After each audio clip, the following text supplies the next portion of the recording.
세종에 국내 세 번째 중입자 가속기 암치료센터가 들어설 예정입니다. 세종시와 관련 5개 기관이 협력각서를 체결하고 오는 2028년 개원을 목표로 추진해 나가기로 했습니다. 아산 시민들의 수건 사업 중 하나인 충무교 건립공사가 착공했습니다. 실시 설계를 시작한 지 약 4년 만으로 계획대로라면 오는 2027년 하반기에는 준공될 전망입니다. 친환경 에너지 달인마을인 세종 상리 상생마을이 눈길을 끌고 있습니다. 태양광판을 건물 외벽으로 사용하는 것은 물론 고성능 건축 자재를 사용해 에너지 달인율을 75%까지 끌어올렸습니다. 시청자 여러분 안녕하십니까? BTV 뉴스입니다. 윤석열 대통령의 세종 지역 공약 사업으로 기대를 모았던 국립 중입자 가속기 의료센터 설립이 본격 추진될 전망입니다. 실현되면 국내 세 번째 치료시설이 될 전망인데요. 하지만 전액 민자 사업으로 추진될 예정이어서 계획대로 추진될 수 있을지는 미지수입니다. 김우순 기자가 보도합니다. 세종시가 꿈의 암치료 시설로 불리는 중입자 가속기 암치료센터 설립을 위해 국내외 5개 관련 기관과 협력각서를 체결했습니다. 서울과 부산에 이은 국내 세 번째 중입자 치료센터가 될 전망입니다.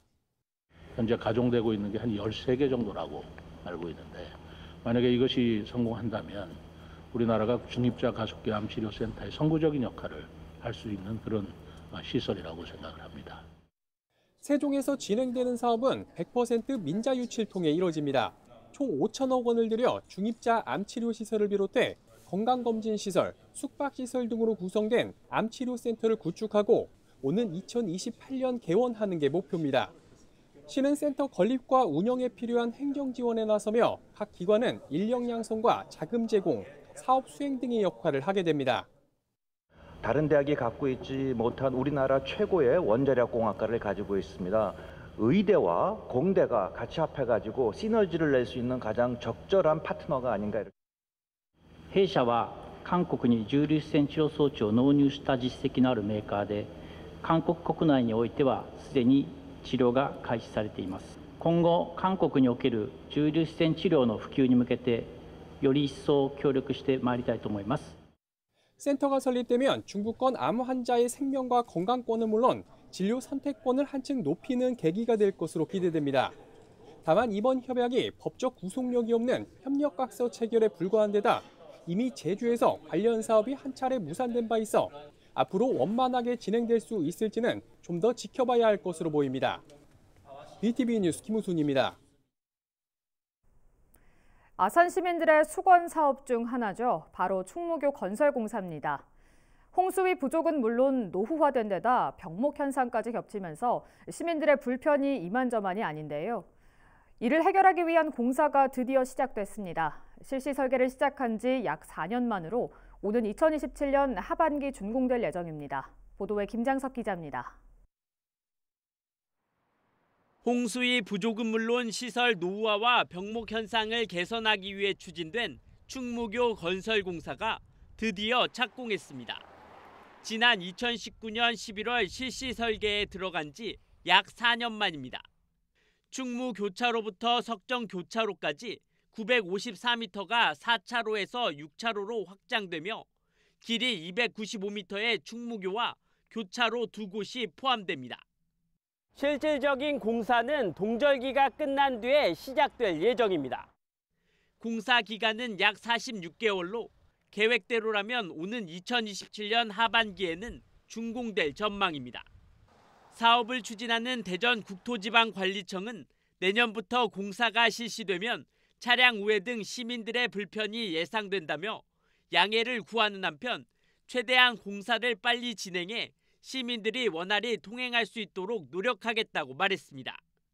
실시 설계부터 타당성 조사 누락까지 지연을 거듭해온 충무교 건설공사. 드디어 착공을 알리면서 지역 주민들의 수건 사업이 해결될 전망입니다. BTV 뉴스 김장섭입니다. 태양광 에너지 하면 건물 옥상에 자리한 태양광판을 떠올리기 쉬운데요. 태양광판이 건물 외벽의 일체형으로부터 비바람을 막는 역할을 하면서 또 태양광 발전까지 이루는 기술이 조치원 상리 상생마을에 접목됐습니다. 이외에도 다양한 스마트 기술이 접목돼 에너지 효율을 높이는 일명 친환경 자립 에너지 마을이 조성돼 눈길을 끌고 있는데요. 어떤 모습인지 강현준 기자가 취재했습니다. 건물 외벽 일부가 태양광판으로 이뤄졌습니다. 건물 일체형 태양광 발전 시스템이 적용된 겁니다. 태양광을 통해 에너지를 생산하고 진공 단열재 등 고성능 건축 자재를 활용해 에너지 자립률을 75%까지 끌어올렸습니다. 친환경 자립 에너지 마을인 조치원 상리 상생 마을입니다.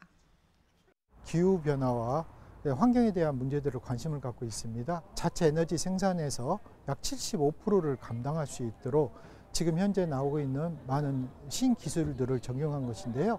세종시가 조성한 국민 임대주택 단지로 현재 31세대 중 29세대가 입주했습니다. 각종 센서를 활용해 한 번에 집안을 관리하는 스마트 기술도 구현됐습니다.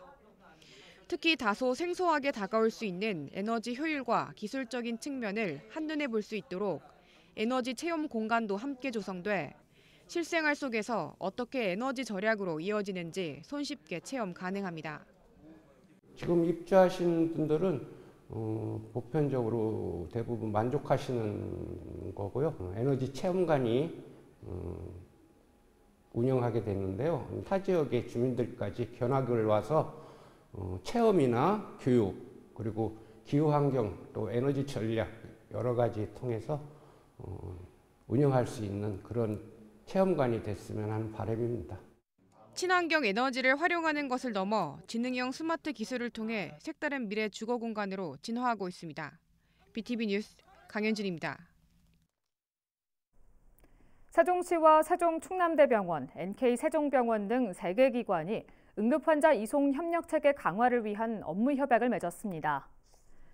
이번 협약에 따라 이들 세 기관은 유선과 무선 등을 이용한 핫라인을 구축하고 심정지 환자는 지역 응급의료기관 이상의 의료기관에 우선 이송할 계획입니다.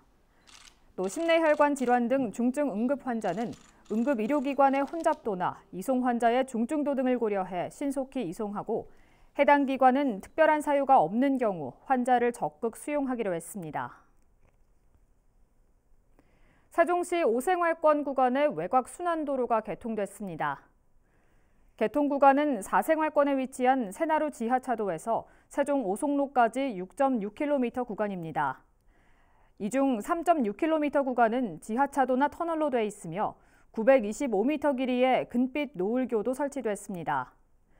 이번 도로 개통으로 청주나 오송역 등에 대한 접근이 한결 편리해지고 청주 방향 교통량이 분산되면서 한누리대로와 아람찬교 등의 출퇴근 시간 정체 완화 효과가 기대됩니다. 아산시 도시농업정책 포럼이 27일 배방읍 소셜캠퍼스 온충남에서 열렸습니다.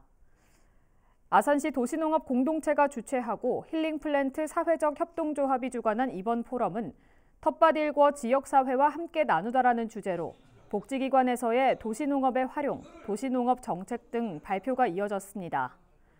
또한 아산의 사회복지시설에서 도시농업을 어떻게 활용할 수 있는지에 대해서 생각해보고 올해 운영된 아산시 봉사 나눔 텃밭의 발전 과제도 논의했습니다.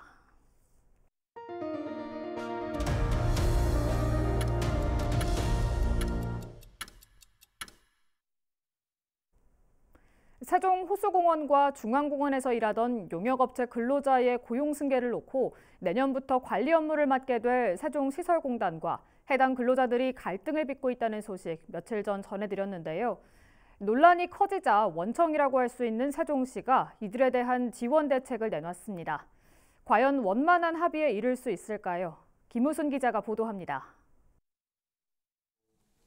세종시가 제시한 용역 근로자들에 대한 지원 대책은 크게 두 가지입니다. 첫 번째는 공원 수리 등의 업무를 담당하는 기존 영선 근로자 10명에 대해 6개월간의 한시적인 고용 보장입니다. 모두 10명이 대상인데 이 중 5명은 이미 동의 의사를 밝혔고 나머지 5명에 대해서도 원할 경우 한시적 고용을 적극 보장하겠다고 밝혔습니다. 그리고 두 번째는 근무 기간이 종료되는 시점에 맞춰 이직 과정을 시 차원에서 적극 지원한다는 건데 결국 일자리 정보 제공에 초점이 맞춰져 있습니다. 우선적으로 시 산하기관과 사업소, 공사, 공단 등에서 영선 분야 용역근로자 신규 채용 수요가 발생할 경우 관련 내용과 절차를 신속하게 안내하고 일자리 지원 센터를 통해서 관내 공공기관 및 기업 군인 정보도 제공토록 하겠습니다. 이에 대해 용역 근로자들은 즉각 받아들일 수 없다는 입장을 전했습니다. 세종시가 제시한 지원 대상에 기술직 용역 근로자들은 빠져 있을 뿐만 아니라 6개월간의 시한부 노동 형태가 절대 해법이 될 수는 없다는 겁니다. 해고 노동자로 포함된 인원이 22명의 노동자들이 있는데 그중에서 11명에 대한 노동자 기술직들에 대한 지금 대안은 아무것도 없는 상태이고요. 그리고 지금 6개월이라는 지금 대안으로는 좀 부족하지 않나, 한시적으로밖에 안 되는 거고 6개월 후에는 또 다시 저희가 어디 똑같은 상황이 또 오는 거기 때문에 저희가 받아들이기가 좀 쉽지가 않습니다. 이들은 기존에 약속한 고용 승계가 이뤄지기 전까지 1인 시위 등 무기한 투쟁에 돌입한다는 계획이어서 갈등이 장기화될 것으로 우려되고 있습니다. BTV 뉴스 김우순입니다. 정보통신기술의 발달과 함께 국내외 자동차 산업도 하루가 다르게 급변하고 있습니다. 교통체계도 그만큼 똑똑해지고 있는데요. 지난해부터 추진한 천안시 지능형 교통체계가 준공됐습니다. 어떤 내용이 담겼는지 송용환 기자가 취재했습니다. 신호등에 설치된 CCTV를 통해 교통량과 차종, 대기 차량 등의 정보가 실시간으로 수집됩니다. 통과하는 차량의 번호를 인식해 출발지와 도착지의 이동 구간도 알 수 있습니다. 이러한 정보들은 교통정보센터에 모아져 신호 제어를 비롯한 천안시 교통정책 수립에 활용됩니다. 보행자들의 안전시설도 한층 강화됐습니다. 보행 중에 스마트폰을 사용하는 시민들이 늘면서 바닥에도 신호를 표시해주고 장애인과 노인, 어린이 등 신호가 짧게 느껴지는 보행 약자들을 위한 보행신호 자동 연장 시스템도 도입했습니다. 신호가 바뀔 무렵 횡단보도 안에 사람이 감지되면 보행자 신호가 자동으로 늘어납니다. 국토교통부 공모사업으로 추진된 지능형 교통체계가 준공됐습니다. 국비 57억 원을 포함해 총 사업비 95억 원을 투입해 스마트 교차로 60곳, 스마트 횡단보도 23곳 등이 설치됐습니다. 24년 ITS는 사업비 88억 원을 투입하여 스마트 교차로, 스마트 횡단보도, 교통정보 전광판 등 교통신호 민간 개방과 같은 사업 범위를 지속 확대하여 이를 통해 시는 장기적으로 자율주행 기반의 미래 교통체계를 실현한다는 계획입니다. BTV 뉴스 송용환입니다. 지난 2021년 아산시가 소셜 벤처기업 등과 업무 협약을 맺고 포장용기 뚜껑 전용 순환자원 회수 로봇 운영에 들어갔는데요. 정작 회수 효과가 미비한 데다 서비스 제공 업체에게 과다하게 예산만 투입되고 있다는 지적이 나오면서 아산시가 내년에는 회수 로봇 운영을 하지 않기로 결정했습니다. 보도에 김장섭 기자입니다. 아산시에 설치된 포장용기 전용 순환자원 회수 로봇입니다. 폴리프로필렌 소재의 포장용기 뚜껑을 회수하는 장치로 뚜껑 크기에 따라 포인트가 지급됩니다. 지난 2021년 플라스틱 순환자원 생태계 구축을 위해 시가 소셜 벤처기업 등과 함께 도입한 것으로 현재 아산시에 20대가 운영 중입니다. 하지만 지난해 기기 하나당 회수량이 하루 평균 14개 정도에 그치면서 효과가 미비하다는 지적이 제기된 상황. 반면 기기 운영, 관리비와 전기 통신비까지 8,400만 원의 예산이 사용되면서 혈세 낭비라는 비판까지 나왔습니다. 아산시에서 매달 700만 원씩 나가는 꼴이 됩니다.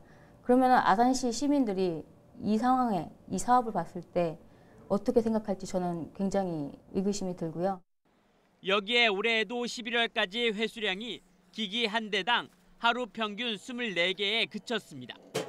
이에 아산시가 내년에 포장용기 전용 순환자원 로봇을 운영하지 않기로 했습니다.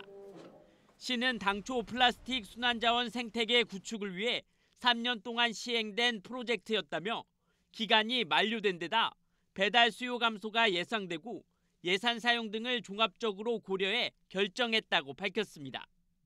기부받은 기기는 배달 수요가 많은 수도권 지역 다른 지자체로 이관을 추진할 계획입니다. 다만 20대 중 4대는 재활용 홍보를 위해 내년 상반기까지 서비스 업체에서 운영할 계획이며 이후에는 전부 철거될 예정입니다. BTV 뉴스 김장섭입니다. 요즘같이 추운 날씨에 전통시장에서 장을 보기란 쉽지만은 않은데요. 특히 어린아이를 동반한 부모님들은 더 그럴 겁니다. 전통시장이 가진 취약점 중 하나인데요. 이런 가운데 조치원에 있는 세종 전통시장에 조금은 특별한 쉼터가 문을 열었다고 해서 찾아가 봤습니다. 김우순 기자입니다. 지난해 3월 새로 건립된 세종 전통시장 주차타워. 이곳 1층 유휴공간에 시장 상인들은 물론 방문객들이 잠시 쉬어갈 수 있는 일명 가족문화 고객쉼터가 조성됐습니다. 인근 조치원 주차타워에 있는 시민 행복쉼터에 이은 두 번째 쉼터입니다. 이곳엔 휴식 공간은 물론이고 세종 전통시장과 조치원의 역사를 엿볼 수 있는 전시공간, 그리고 지역 전통 설화를 바탕으로 한 오금소 낫도깨비 체험 공간으로 꾸며졌습니다. 특히 체험 공간은 지역의 오랜 설화인 착한 상인을 돕는 낫도깨비 이야기를 애니메이션과 전시 모형 등으로 구현해 어린이를 데리고 시장을 찾는 가족 단위 방문객들이 부담 없이 쉬어갈 수 있을 것으로 보입니다. 여기를 찾는 고객 여러분뿐만 아니라 우리 상인 여러분들께서 쉴 수 있는 공간이 되었으면 좋겠다고 생각합니다. 그리고 젊은 엄마들이 여기 왔을 때 이 수유도 하고 또 잠깐 아이들이 놀이할 수 있는 그런 것들도 좀 시설을 점점 더 보강을 해나가야 되겠다라는 생각을 합니다. 이곳 쉼터는 주중과 주말 구분 없이 국경일을 제외하고 매일 오전 10시부터 오후 6시까지 운영될 예정입니다. 겨울에 추운데 몸도 녹일 수 있어서 좋았습니다. 앞으로 이제 전통 시장이 많이 활성화돼서 이런 다양한 이제 그 공간들이 만들어져 있으면 좋겠습니다. 전통시장의 취약점 중 하나인 쉼터가 잇따라 조성되면서 세종 전통시장이 한 단계 더 도약할 채비를 하고 있습니다. BTV 뉴스 김우순입니다. 다음 달부터 세종시와 아산시 코로나19 선별진료소 운영이 중단됩니다. 이는 코로나19 대응체계 개편에 따른 것으로 다음 달부터는 일반 의료기관에서 유전자 증폭과 신속 항원 검사를 받을 수 있습니다. 무료로 PCR 검사가 가능한 대상자는 먹는 치료제 대상군을 비롯해 응급실, 중환자실 입원 환자 등 고위험 입원 환자와 요양병원, 요양시설 입소자 등이며 이들의 보호자 또는 간병인도 무료로 검사를 받을 수 있습니다. 세종시 신도시의 대중교통 이용률이 상승한 것으로 나타났습니다. 행복도시 건설청이 발표한 자료에 따르면 지난 10월 말 기준 올해 대중교통 월평균 이용자 수는 163만여 건으로 지난해 같은 기간 147만여 건보다 11% 가까이 증가했습니다. 반면 승용차 교통량은 약 3% 줄었습니다.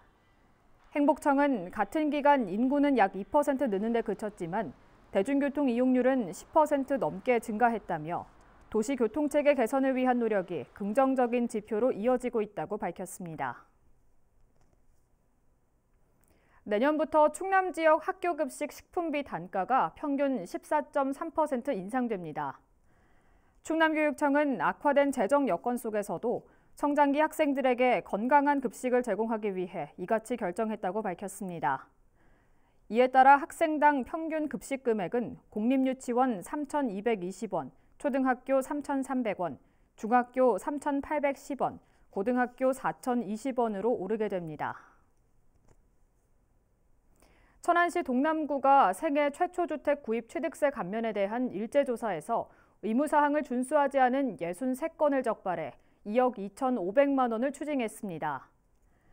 주요 적발 사례를 보면 지난해 취득세를 감면받은 A씨는 상시 거주기간인 3년이 되기 전 임대를 준 사실이 확인돼 감면받았던 취득세와 가산세 등 273만 원을 추징당했습니다.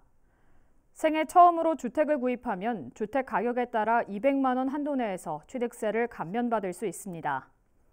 다만 3개월 이내에 주민등록 전입 신고를 하고 3개월 이내에 추가로 주택을 취득하지 않아야 하며 3년 동안 상시 거주해야 합니다.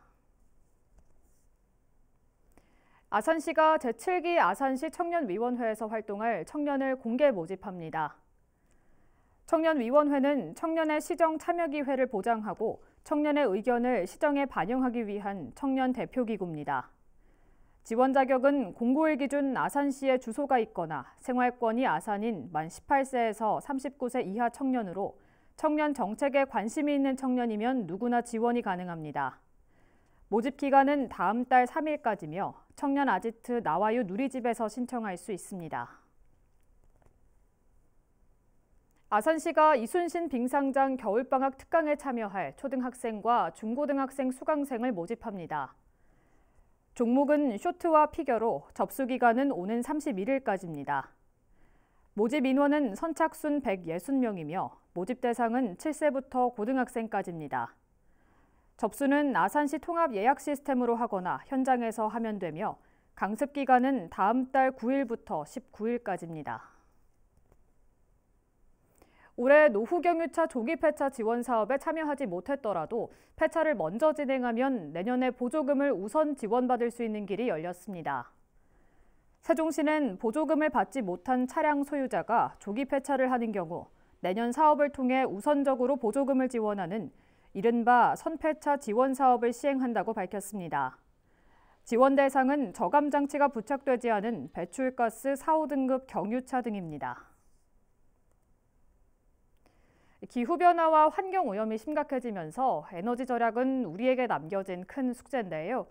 태양광판처럼 일상에 접목할 수 있는 다양한 대책이 마련돼 앞으로 더욱 깨끗한 지구를 만들어 나갈 수 있길 바라겠습니다.